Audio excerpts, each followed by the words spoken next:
இயேசுவின் மந்தை ஊழியங்கள் வழங்கும் இன்றைய வேத ஆராய்ச்சி வழங்குபவர் சகோதரர் ஜான் பெஸ்லி. ஆண்டவராகிய இயேசு கிறிஸ்துவின் ஈடு இணையற்ற நாமத்தினாலே உங்கள் அனைவருக்கும் அன்பான வாழ்த்துக்கள்.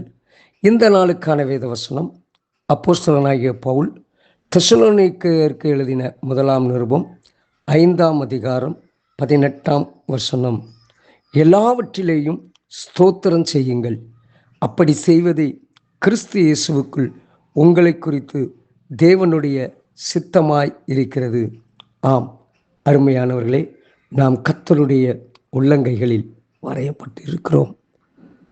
அவருடைய கண்கள் நம்மை காண்கிறது, அவருடைய இமைகள் நம்மை சோதித்து அறிகிறது.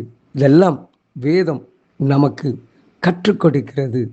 ஆம், நமக்கு ஏற்படுகிற எல்லா பாடுகளிலும் நாம் முறுமுறுத்து விடக்கூடாது.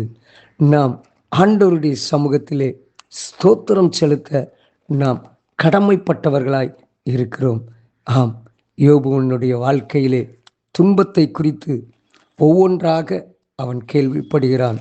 எல்லா துன்பத்தை கேள்விப்பட்ட போது அவன் வசனம் சொல்லுகிறது, யோபு 1ஆம் அதிகாரம் 20ஆம் வசனம் முதல் வாசித்து பார்த்தோம் என்றால், அப்பொழுது யோபு எழுந்திருந்து தன் சால்வையை கிழித்து தன் தலையை சிரைத்து தரையிலே விழுந்து பணிந்து, நிர்வாணியாய் என் தாயின் கற்பத்திலிருந்து வந்தேன், நிர்வாணியாய் அவ்விடத்துக்கு திரும்புவேன்.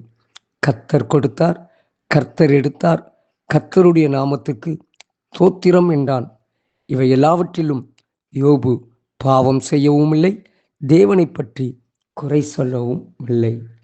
பாவம் செய்யவில்லை என்பதை விட இன்னொரு வார்த்தை சொல்லப்பட்டிருக்கிறது, குறை சொல்லவில்லை. ஏன் ஆண்டவரே எனக்கு இப்படி செய்தீர்? உம்மை தொழுது நான் என்ன கண்டேன்? முறுமுறுக்கவில்லை.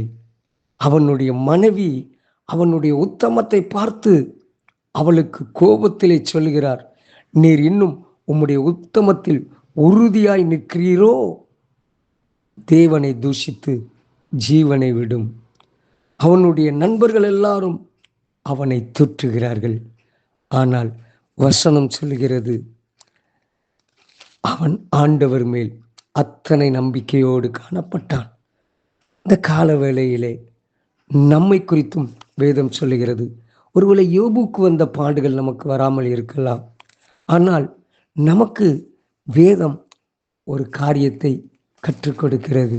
நாம் ஆண்டவருக்கு முன்பதாக நமக்கு வந்த சின்ன சின்ன பாடுகளில் நாம் நன்றி செலுத்த பழகுவோம். நமக்கு வந்திருக்கிற வியாதிகளில் நன்றி செலுத்த பழகுவோம். உங்கள் தோத்திர பலி நிச்சயமாய் ஆசீர்வாதமான பலனை கொடுக்கும். யோபுவனுடைய வாழ்க்கையிலே நாம் கடைசியில் அந்த அதிகாரம் முடியும் போது கர்த்தரே வந்து யோபுவோடு பேசினார். கர்த்தரே வந்து அவனுக்கு நம்பிக்கையூட்டுகிறார். கர்த்தரே வந்து அவனுடைய இழந்து போனவற்றை திரும்ப அவனுடைய கரத்தில் கொடுக்கிறார். நமக்கும் கர்த்தர் அப்படி செய்ய வல்லமையுள்ளவராய் இருக்கிறார். நாம் ஆண்டவரை முறுமுறுக்காமல் இருக்க வேண்டுமென்றால் ஆண்டவரை ஆராதிக்க பழகுவோம். ஆண்டவரை, இப்படிப்பட்ட பாடுகளின் பாதை, ஆனால் என்னால் தாங்க முடியவில்லை, ஆனாலும் நீர் எனக்கு ஒரு நோக்கம் வைத்திருக்கிறீர், நீர் எனக்கு ஒரு சித்தம் வைத்திருக்கிறீர், நீர் வைத்திருக்கிற நோக்கத்திற்காக நன்றி, நீர் வைத்திருக்கிற சித்தத்துக்காக நன்றி. ஆம் அருமையான கர்த்தருடைய பிள்ளைகளே, நாம் முறுமுறுத்து விடக்கூடாது. ஆண்டவர் நமக்கு அனுமதித்திருக்கிற காரியத்திலே முறுமுறுக்கும் போது நமக்கு வருகிற நன்மைகளை நாமே தள்ளி போடுகிறோம். நமக்கு வருகிற ஆசீர்வாதங்கள் பெற்றுக்கொள்ளப் போகிற நேரத்திலே நாம் அதை கீழே தூக்கி எறிந்து உடைத்து போடுகிற ஒரு மண்பாண்டத்திற்கு சமானமாய் நம்முடைய விசுவாசம் அமைந்து விடுகிறது.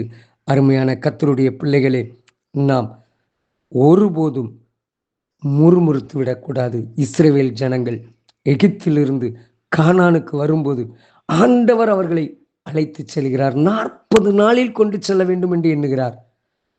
40 வருஷம் ஆனது தேவனால் அல்ல, இவர்களுடைய முறுமுறுப்பினால், இவர்களுடைய முறுமுறுப்பான பேச்சினால் அநேக அடையாளங்களை செய்ய எண்ணுகிறார். ஆனால் அந்த அற்புதங்களை எல்லாம் அவர்களால் வாழ்க்கையிலே அனுபவிக்க முடியவில்லை. ஏன்? இஸ்ரவேல் ஜனங்களுடைய முறுமுறுப்புகளினால். உங்கள் வாழ்க்கையிலும் இப்பொழுதும் நீங்கள் எந்த பாடுகளோடு, எந்த துக்கத்தோடு, எந்த மனபாரத்தோடு அமர்ந்திருக்கிறீர்களோ, முறுமுறுக்காதீருங்கள், முறுமுறுக்காதீருங்கள். உங்கள் முறுமுறுப்பு உங்களுடைய ஆசீர்வாதத்தை தள்ளி போட்டுவிடும். உங்கள் முறுமுறுப்பு உங்கள் ஆசீர்வாதத்தை நீங்கள் அனுபவிக்க விடாதபடி தடுத்து விடும். ஜெபிப்போமா? அன்பின் தகப்பனே, நாங்கள் உம்மை எல்லா விதத்திலும் ஆராதிக்க, நாங்கள் எப்பொழுதும் உங்களுக்காக தேவனை ஸ்தோத்தரிக்க கடனாளியாய் இருக்கிறோம் என்று பவுல் சொல்வது போல நாங்கள் நன்றியுள்ளவர்களாய் காணப்பட நீர் எங்களுக்கு உதவி செய்யும். கர்த்தர் உங்களை ஆசீர்வதிப்பாராக. God bless you. ஆமேன்.